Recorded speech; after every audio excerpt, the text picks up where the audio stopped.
It all started with a very simple idea.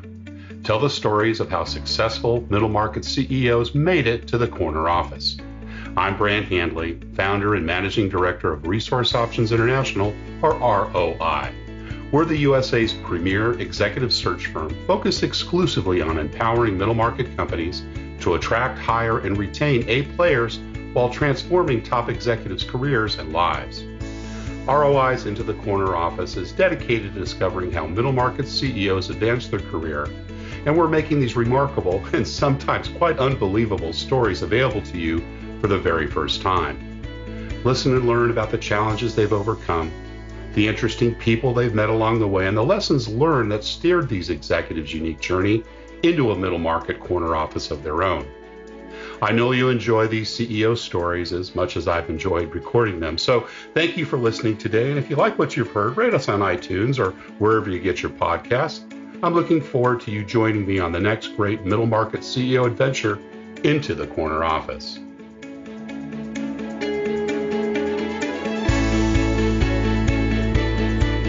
Today, my guest is Louis Gellman, President and CEO of Johnny Rockets Canada, or JRC.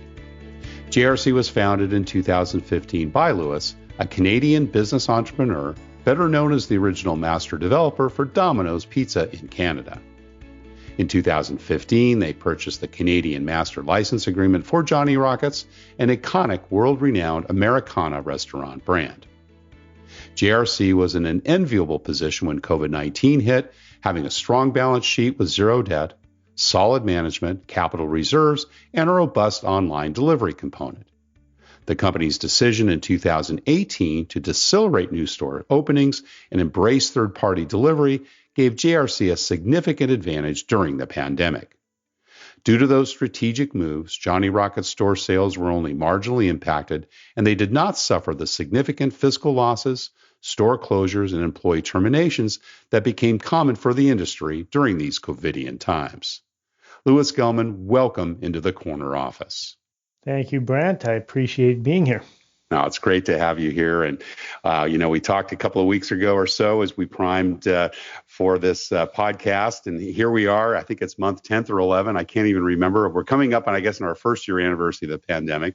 And you kind of had some interesting insights with regards to kind of how you've done this. The restaurant industry, of course, has been hit so hard. And we've heard about it. Gosh, I was listening to the chairman of the Federal Reserve the other day saying something like 140 million jobs or 144,000 jobs just last month in the restaurant sector. And it's been so hard hit. Yet you guys have kind of had a pretty strong position going through that. So let's kind of start off with kind of, how things have been going for, Johnny Rockets in Canada during the pandemic, and how have you best prepared for, what's been probably a pretty tough time from a consumer standpoint? Well, actually, it's been about 10 months, 2 weeks, 2 days, and 14 hours since the pandemic started, Brant. Oh, goodness. But exactly, who's counting? And it was a concern right out of the gate. We started seeing our sales be impacted about this time last year, towards the end of January even, where a couple of our stores are in Vancouver, British Columbia. There's a large population that comes from mainland China. So they were already deciding to stay home and stay away from restaurants. And so we started to feel the impact even earlier than most. But that's to be expected, given the demographics of the communities that we operate in here in British Columbia. Right.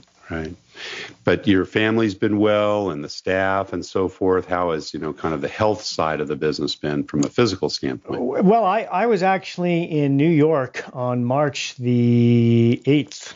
Oh my gosh! I was in meetings. I was driving around in cars that had other business people. We were shoulder to shoulder. Nobody was even giving it much concern at the time. And turns out that that was when things were really starting to rage through the city of New York. I got home a day later, and I was running a temperature, felt a little bit off, and then the next day it was gone. So wow. who's to say what that was and who knew? But other than that, been feeling great and been following all the healthcare guidelines, of course, and hiding under my bed ever since.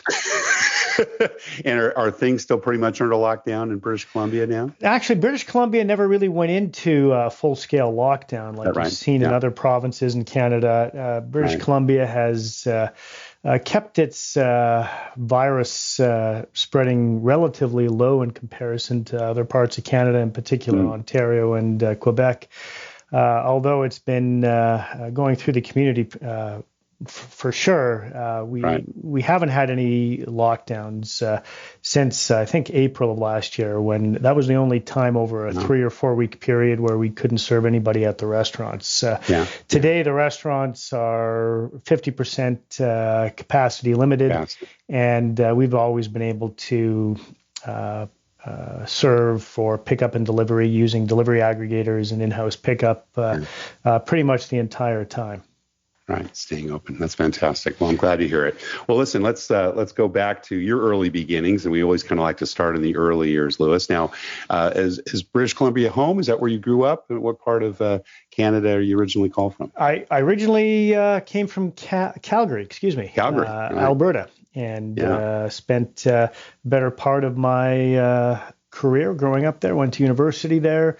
And when I got to be age 38, I ended up moving down to California for 7 years before returning back to Canada when I acquired the master franchise for Johnny Rockets in 2015. But in Calgary was where I spent where it all began. My mom and dad professionals. Did they work from the home? Were they, kind of blue collar? What was their early days like? Well, my father was a shopping center developer, and he was actually one of those early guys that built the first enclosed regional shopping center in Western Canada. Back in the 1960s in Vancouver, and he opened up other regional shopping centers in Red Deer and Calgary and places in the world you've probably never heard of. And no, you probably wouldn't want to. I have, but the other ones have not. And he did that for the better part of career, was successful right up until the 1980s when the interest rates went to 18-19% and went broke, like everybody else in his business did at the time. And, tough. Yep. So you knew a little bit about the multi-unit business, right? As you were growing up, you saw it. Shopping center, of course, is unique in that respect. Mom worked from the home, or she did. Brothers and sisters? Yeah, she did. Mom worked from the home, and I grew up essentially hearing all about leases and lease negotiations and operating costs and common maintenance charges was the discussion around the dinner table when I was a kid. So got some early imprinting there, I imagine. That's Were you a good student in school? Well, when I got to university, I sure was. We won't talk about the earlier days. Well, when I was in high school, I was chasing girls and doing the typical high school activities. I actually got my pilot's license when I was 17, and so that. I was going to ask you about that because I saw on your LinkedIn page you've got a pretty stealth-looking jet behind you there. You've got to tell us a little bit about that. I can. I actually did get type rated on a Citation jet a few years back, and have enjoyed flying that type of equipment. I do it mostly as a hobby and for fun today. But at a time when I was growing up, I was looking at making a career in aviation. Did you get your pilot's license when you were a teenager? I did at 17. I actually soloed on when I was 16. I got my private pilot's license on my 17th birthday. Became a flight instructor when I was 19. Started flying the drilling crews for the oil and gas business up to the high Arctic when I was 20. And, as a job? As a job. It paid for my way through university. Did my undergraduate at the University of Calgary in history and political science. Fantastic. And enjoyed flying up to what we called at the time Points North. We had a compass in the airplane and a stopwatch. No autopilots, no GPS. We navigated often in the high Arctic through celestial navigation, which was interesting when you're trying to keep the plane straight and level and you're the only pilot on board. But it worked and got me home pretty much every night. That's awesome. And did you consider a commercial pilot career at some point? I did. That was the plan. And I had amassed a fair amount of hours by the early 90s. I had several thousands of hours in multi-engine flying, and problem was there were no jobs in the industry. And, of course, I had interviewed at a couple of places, and I'd never heard anything back from any of the airlines. And I remember I received my acceptance to go for an MBA into a master's program. I remember I was in a place where it was awfully cold and deciding, which am I going to do next? Am I going to go back to university, go back to parties, and or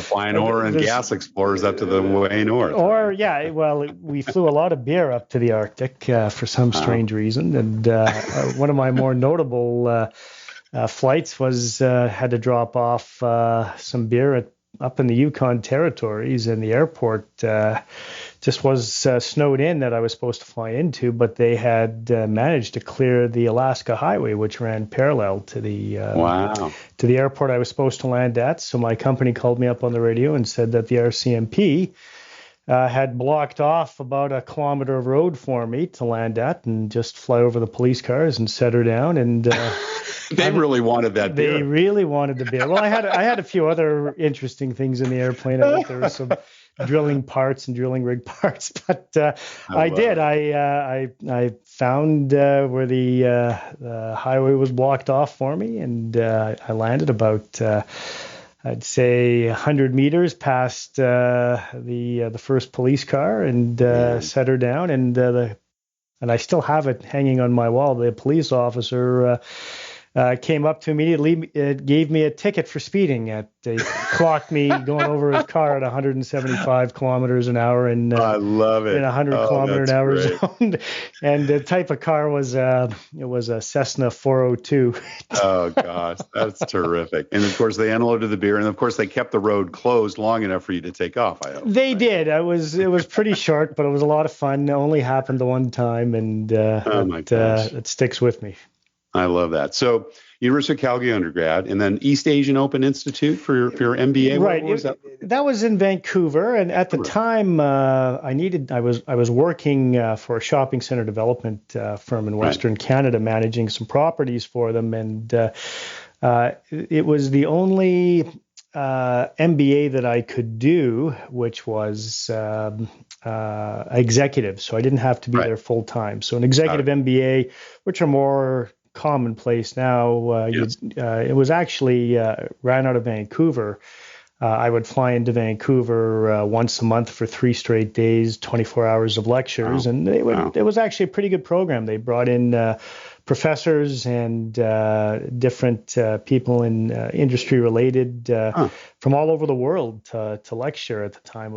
It was fairly progressive, and that was a 2-year course, and discovered that my math skills were waning quite a bit. I hadn't been in a math class since high school, and when I got into my MBA, the first year was statistics and accounting and finance, and it was a challenge for sure, and it was eye-opening. But after the first year, it opened up for me. It did. It was thesis-based, so wrote the thesis in the second year, and managed to get through it with a respectable grade.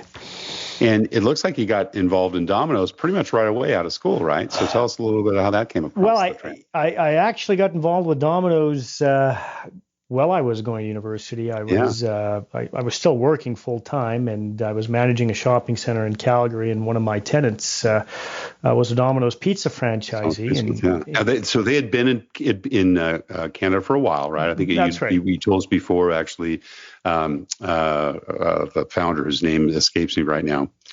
Tom Monahan. Tom had sent folks up to Canada, right? Family members or something? How did they get things started originally? Well, their first store was in Winnipeg, and they did send up some franchisees in the United States up to Canada to open the first stores, and it was a slow go at it. They opened up, I think, their first store in the mid-'80s, and by the time I got involved in it, there was only about 140 stores in Canada at the time. It was waning. Yeah. Yeah, and so, but they operated Canada from the United States, and they considered Canada as a domestic U.S. market. And when I got involved with it through the contact who was a Domino's Pizza franchisee, who was, by the way, the original guy who brought it up to Canada back in the 80s. Was? Okay. He owned about 25 stores, and we ended up, he was looking for a financial partner to open up or to buy some stores on Vancouver Island was at the time, because I guess the guy who owned the franchises out on Vancouver Island had passed away in a scuba diving accident. Oh, goodness. And his widow was trying to sell the stores, and he needed some money, and so I went and asked my mom for a loan, and she lent me a few bucks, and we went and bought these stores, and that launched me into the pizza business, the food business. And so we bought the stores on Vancouver Island. I put the money together, and this other gentleman ran them and operated them, and cut my teeth learning the business and flipped pizza, and became an approved franchisee and went through the training programs, and I loved it right out of the gate. It got into my blood, and next thing we knew is that Tom Monahan was running short of cash and having difficulties. He had been playing around with his sports teams and his corporate jets, which I can't say I blame him. He was a very charitable guy too, if I recall. He was and still is, as far as I know. And so we ended up putting a proposal to take Canada over as a master and develop it out. And we put in place, the brand systems, and we took over, running the franchise and ensuring that the brand standards were adhered to in Canada. And we launched a campaign to grow the system and improve everything from how the real estate was looked after through to how we franchised and distributed to the different communities, and it went rather well. Within 5 years, by the time I had sold out, we had more than doubled our store count and cleaned up the system. We had to close down a number of the stores that were on the bubble when we originally bought it. But what we did was we turned it into a real estate-driven franchise operation, and that was kind of new in franchising at the time, and that tapped into my knowledge base of real estate and shopping centers and lease negotiations. And essentially we used strategies designed around real estate acquisition and lease negotiation, and putting in place the right policies that connected our desire for growth and our targets and goals right to what we were doing on real estate. And they follow those same principles today, and the people who own it now, I know, use the same systems I put in place back in the 90s. They've got 25 years ago. They got 850 stores now in Canada. And wow, that's crazy. They do both. Now, you mentioned you loved it. So tell us a little bit about that passion. What was it that you liked and that you found, getting into that you probably didn't expect? Oh, the drama. The drama at every level, quite frankly. Not that I like drama, but you get to know people and their lives and their stories, and you participate in their successes, and you work with them through their hardships and you're a problem solver, right? It's a people business, and I like the idea of how if you set up the right ways of working and treating people, you can make a real go of the restaurant business, because that's what it all is based off of, frankly. You work with a lot of young people, right? Typically, a lot of kids, students, right, that are at that ground level. And did you have sub-licensees then as well as the master developer and owner, or how did you kind of grow out that business over that 4 or 5 year period? Actually, most of the franchisees were middle-aged, so didn't really work with a lot of younger people at the time.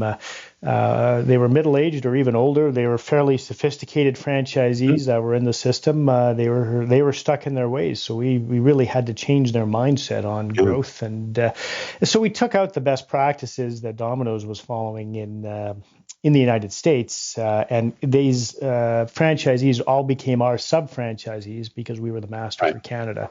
Right. And we got the franchisees in Canada growing again and adding stores, and we also brought in new blood into the system that built out stores in different parts of Canada in different regions. And what did you do differently than Tom Monahan and the team that tried to operate it as the 51st state, so to speak? Well, actually, what we did differently from what was happening before is we actually went back to following brand standards. And so, one of the first things that I learned in the franchise business is if you follow the brand standards and you follow the operation guidelines, those things which the brand had been doing and doing well for many years, and become extremely proficient at it, and don't let your guard down with it. That seemed to be the right way of handling it. So we actually went back to basics and just did everything we were supposed to do, and didn't do anything differently, which was the problem before we got in. Each of the franchisees were doing their own thing and doing things they wanted, and we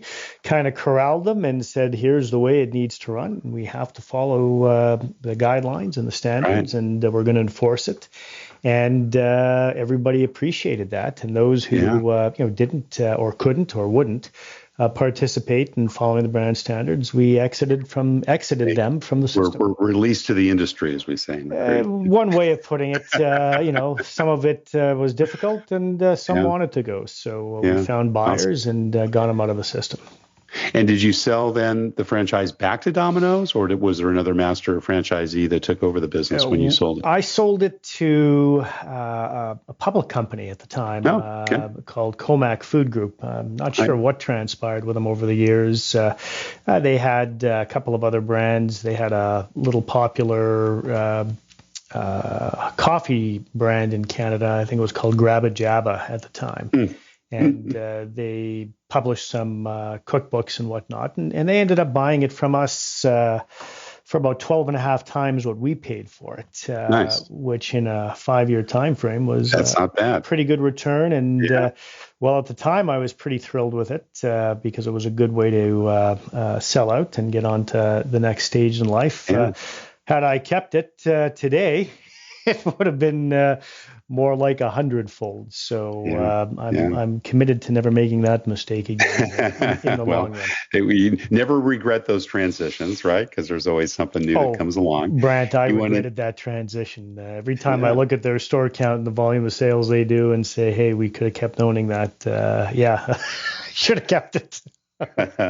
So you went into real estate management, I think, after that, right, with Cirrus Consulting Group. Tell us a little bit about, that transition. What kind of, made that make sense for you, and what did that entail? Well, Cirrus Consulting Group, really was getting out of the restaurant business and back into real estate. And as it turned out, because of the background that I had acquired in real estate and lease negotiations, and then turning that around and working with the franchisees in the Domino's system, I started to get calls from different types of tenant groups, from restaurant groups, from uniquely enough, healthcare practitioners that said, hey, my landlord's giving me a hard time. I've got a lease coming up for renewal.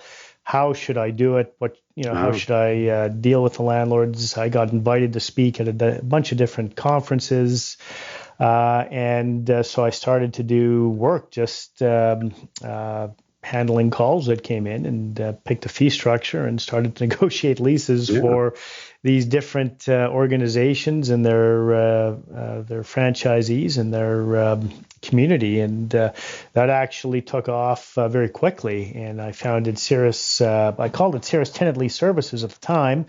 Got switched over to Cirrus Consulting Group, which is what it's known as and still operates today under. And my first contract was with the Canadian Medical Association. And so they hired us to represent their members across Canada and have lease negotiations on their behalf. And we teamed up with one of the largest drugstore chains in Canada, Shoppers Drug Mart at the time, to help us get our members, the Canadian Medical Association members at the time, better lease deals. And so under the College of Physician rules, you can't directly subsidize a family physician's business or operation, so they write prescriptions. But it was very advantageous for the drugstore chains to be near a family doctor that wrote several $1 million worth of prescriptions a year. So what we did is we worked with Shoppers Drug Mart. We located them in the same property as family doctors, and the landlord agreed to give the family doctors a good break in the rent, and in return, Shoppers Drug Mart paid a higher rent. And so indirectly, it worked out really well. The physicians got better lease deals. The pharmacy was near where they wanted to be. It was a really great win-win scenario. And I woke up one morning and there was a dozen Shopper Drug Mart employees working out of my office. And I said, geez, that says something about the success of this. And we diversified. We started negotiating leases for dentists across North America. We opened up an office in the United Kingdom, down in California, and it grew well beyond what I was thinking and would ever achieve. And at any given time, we were doing about in 2006, the year I sold it, we were doing about 400 negotiations. Were open at any given time. And so what prompted you to sell the business back in 2006? Well, my management team, the gentleman who was my president of the company, wanted to be a partner and approached me. And I said I wasn't interested in partners. How about you just buy me out?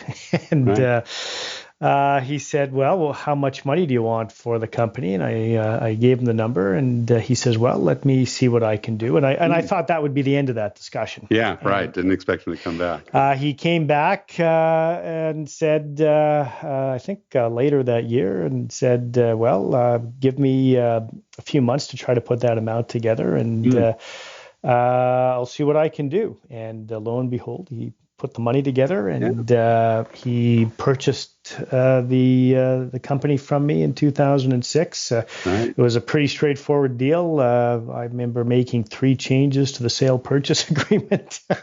It was closed a week later, and I helped with the transition through to the end of 2006. And I remember in January 2007, he calls me up and he says, so what are you doing?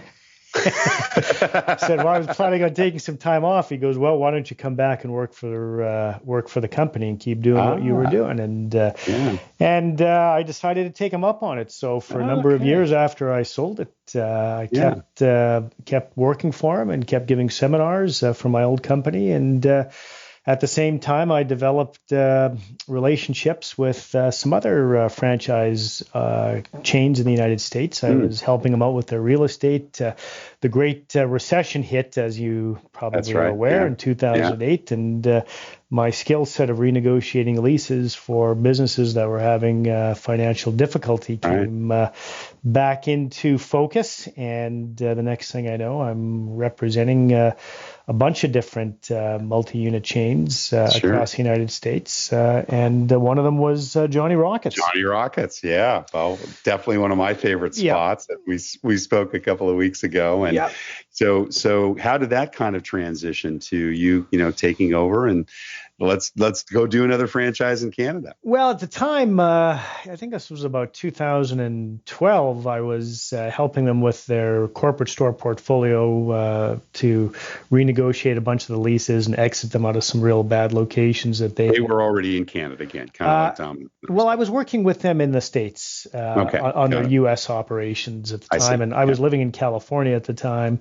Got it. And they did have just 2 or 3 locations up in Canada, I think in 2012. So they didn't really have a very big presence at all. Got it. Right. And I got to know the management team well. I got to learn the brand and their products and menus, and thought, gee, this is a pretty tasty milkshake, which I really fell in love with. And what are their highlights? Yeah, it was one of their big highlights, and I like the whole entertainment side. Their the way they approach customer service and engaging with their patrons was kind of unique in the industry, and I took a shine to that. And their executive team, who I had become quite friendly with, and I had learned just being in the office in 2012, and they were based at the time out of a place in Irvine, California, in Orange County.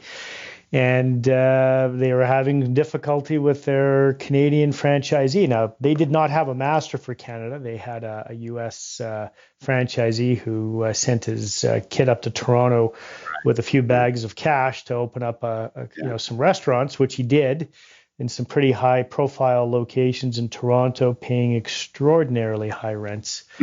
And he ended up, the kid, buying a Lamborghini and he got one of those traffic tickets. Yeah, an expensive condo, and wasn't really at the restaurants very much.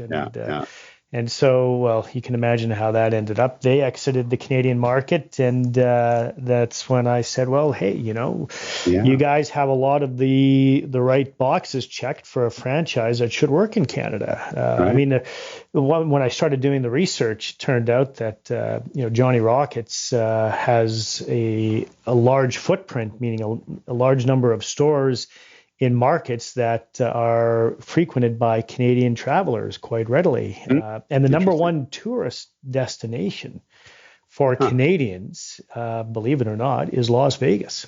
Wow. Some 20 million plus visits a year. And that also happens to be the number one market for Johnny Rockets. They've got 8 or 12 locations down there in the casinos, and they do very well. And so a lot of Canadians were familiar. It was a known brand, even though it didn't exist in Canada. That's right. And then Canadians love to go to Mexico, and they're big in Mexico in the airports.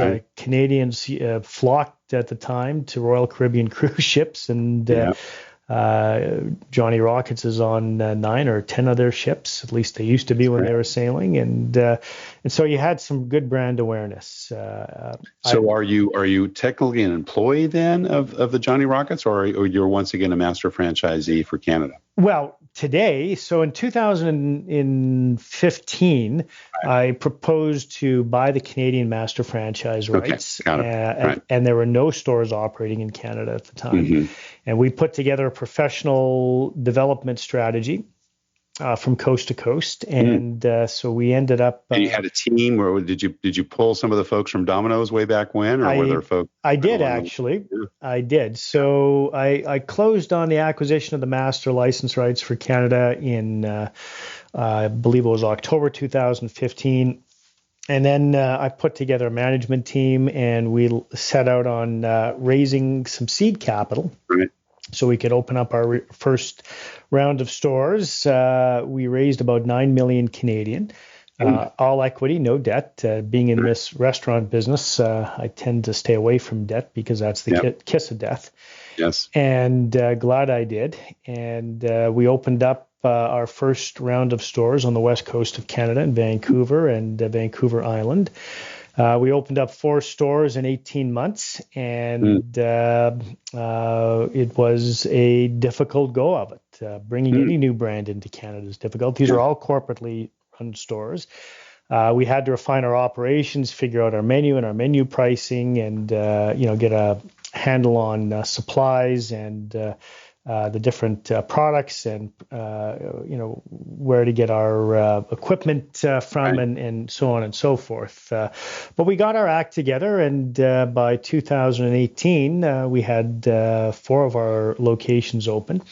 And we started to look at developments. We were ready to open or launch developments on 2 more locations. And then that's when the whole craze around pickup and delivery, primarily the delivery aggregators, were being introduced into the market. There really was quite the disruption. And I resisted it at first. And then my kids kept asking me to bring home Johnny Rockets from the restaurant.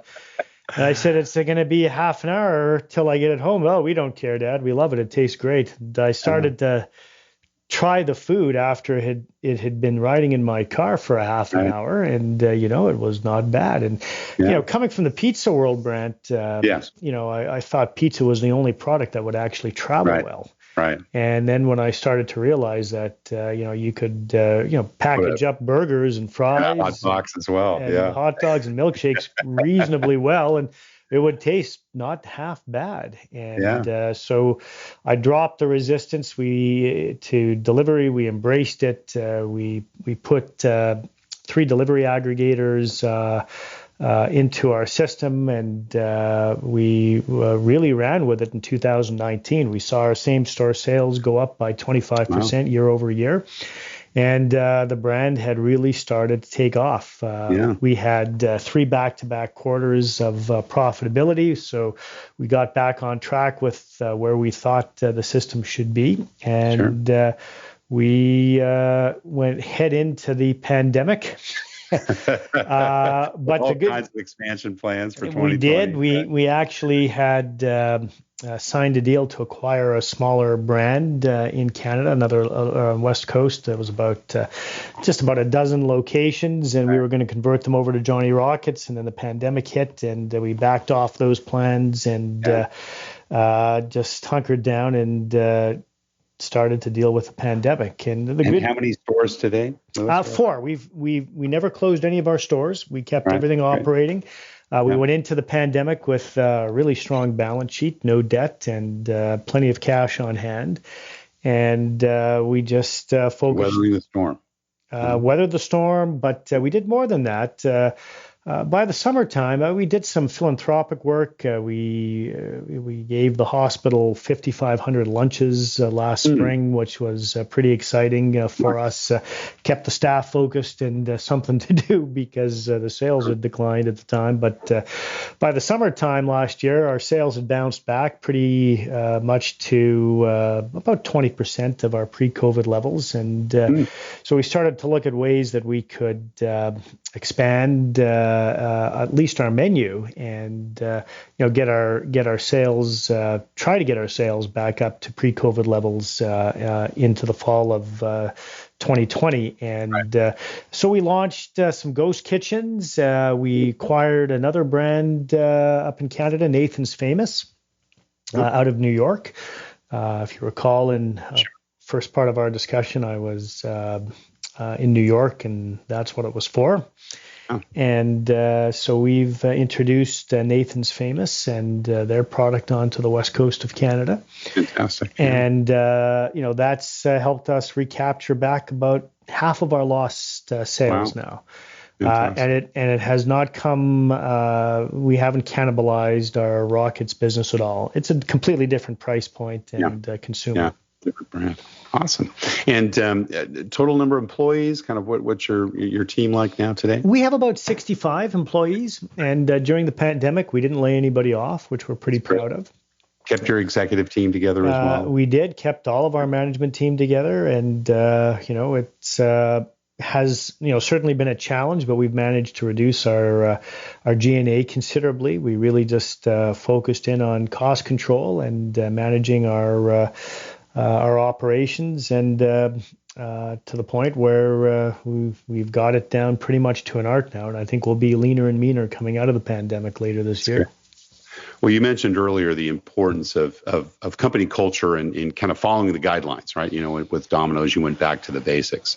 Is that kind of how you launched Johnny Rockets as well? Did you pretty much have a playbook that you followed that was based on their success in the past? Well, Johnny Rockets has some great menu items and terrific recipes. And one of the things that we found in Canada is, we had to use Canadian products to fill the recipes, and so we were using Canadian beef and Canadian dairy for the milkshakes and the cheeses. And it turns out that it really has a great taste profile, considerably better, I think, than what U.S. domestic franchisees have. So our product quality in Canada is, I consider it to be some of the best in the Johnny Rockets system. And the Johnny Rockets crew who would come up here and do their tastings and ensure our adherence to the brand standards, they also felt that our product was pretty much the high, one of the highest, if not the highest in the system.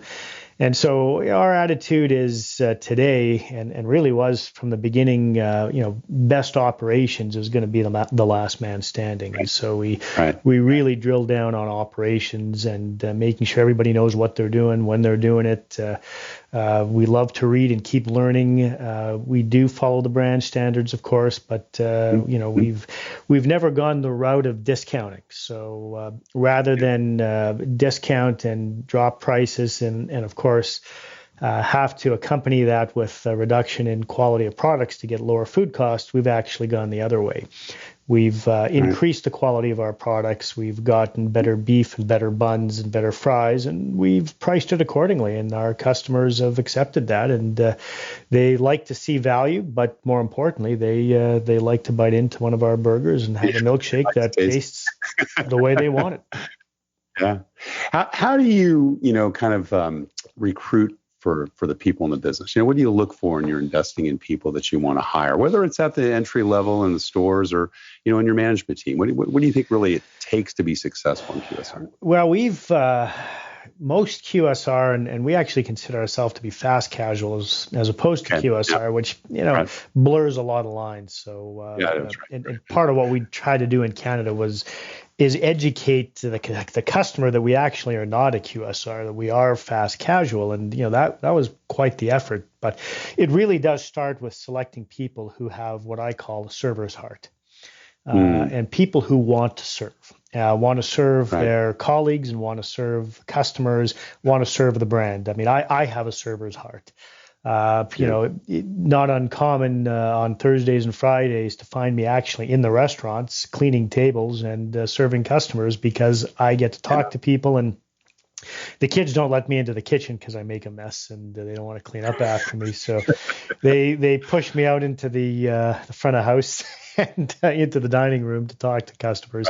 At least before the pandemic was going on, that's where you would usually find me on those days. And so when we would be doing interviews, we looked for people that had the criteria that would make you feel like this was somebody who really wanted to serve others. And so you look in their history. Did they have some volunteer work?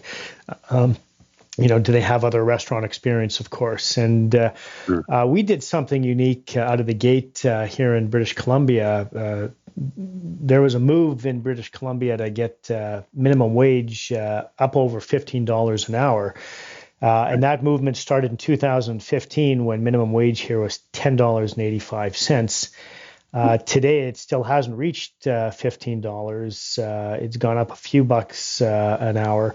But we came out of the gate in 2017 when we opened up our first stores paying $15 an hour for starting wage. And our average wage today is about $17.50 an hour, which is well above minimum wage. I think it's about 40%. And so, you combine that with the right people who have that server's heart, and we've been able to keep our turnover to about 50%, which is half of the industry norm. We've also maintained all of our management team and store managers since we started. So we haven't turned any of our managers over.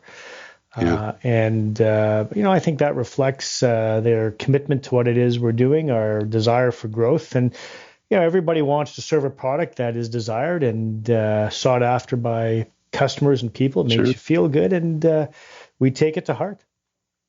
Yeah, love it. Well, how would you say your leadership style has changed over the years? If you go back to those early days when you were literally in your late 20s, early 30s with Domino's and, inheriting that and getting it straight to kind of how you manage today at Johnny Rockets. Well, it's like a fine wine. It gets better with time, I suppose. Sure gets better over age, right? Of course, today I listen a lot more. I listen to everybody, from my staff to my board of directors, and I try to incorporate other people's ideas, even if I'm not crazy about them, into my decision making. And so, that's something that's been an effort of mine to have to, mentally force myself to do. Is to take into consideration other people who've been in the business and come from other backgrounds, what they think are the right choices, and pair that with mine. And since I've started doing that over the years, that's led me to some pretty good successes. And so I follow along with that, quite regimentally or religiously, if you want to say. And it's been a key success factor for me. I read a lot. I measure everything, which was one of my board members taught me. Look, it's all fine and dandy. This was years ago, but if you can't measure what it is, the success is, what's the point? And so, we've spent a lot of time tracking our numbers and measuring our everything that we can possibly measure, from the number of burgers we sell to the amount of staff turnover to literally the hundreds of different data points that you can measure in a restaurant. We like to be on the leading edge of technology. We've got very sophisticated point of sale system and back of house system. It's all integrated. I like to use the highest quality equipment in the restaurants, even though it comes at a higher cost. I believe in keeping things consistent and having systems that lower, overall complexity and labor costs in the restaurants. And that's worked for us. Johnny Rockets down in the United States that does the same volumes that we do will have on staff at any given shift, maybe anywhere from 6 to 10 people. We can do it with 4 to 5. Nice. Handle the same volume. Yeah, awesome. Well, Louis, we're almost out of time. We've certainly gone through a lot, and it's been really enjoyable. But we always have one last question we ask all our CEO guests, and what kind of career and life advice would you give someone that maybe has their eyes on a corner office, or your beautiful view there on Victoria out in the sea, as you showed me the other day, and maybe they've decided they want to kind of take more of an entrepreneurial, approach, particularly in the restaurant hospitality business, which is a tough business to be in, and you're certainly very successful in it. But what would you say to someone that's maybe 10, 15 years behind you, that's taking a look and, wants to kind of emulate the same success you've had? Well, I get out there and learn as much as you can, obviously, from, industry leaders. You certainly don't have to reinvent the wheel in this industry to have success. And if you do want to reinvent certain parts of the wheel, having some foundation on which to do that based on experience is going to be, pretty darn important. Listening to people, listening to customers, listening to your staff, listening to your shareholders and your board of directors. Really, I can't emphasize that skill enough. I wish I had started that when I was younger, especially listening to my wife. Had I listened to her more, I think I would have been much further ahead. And so, I think that has served me well, caring about your people and, putting people first before profits, very important. You can always carve out another nickel or dime here and there, but you can't replace good staff so easily. And so, learning what makes people motivated to work hard is another important skill set of a CEO, sure. I believe. So that combined would be my advice. Quality. I mean, clearly your focus on quality with Johnny Rockets and how you've really upped the game. That's been it sounds like a key contributor to success. It's interestingly enough, Brent, all connected. So you're not going to get quality people if you're not serving a quality product. That's right. And at least in my experience. And so, it very much goes together. Well, Louis Gellman, President and CEO of Johnny Rockets Canada, thank you so very much for sharing your journey into the corner office. Oh, my pleasure, Brant, and I hope to be a guest again someday on your show. Thank you for listening to Into the Corner Office with Brant Handley. We hope you enjoyed hearing our guest CEO story as much as we did. If you want to hear more CEOs reveal their journey into the corner office, please subscribe via iTunes and tell your friends and colleagues. For more information about Brant, Resource Options International, and the mighty middle market, visit www.goforroi.com. We look forward to having you join us for our next episode.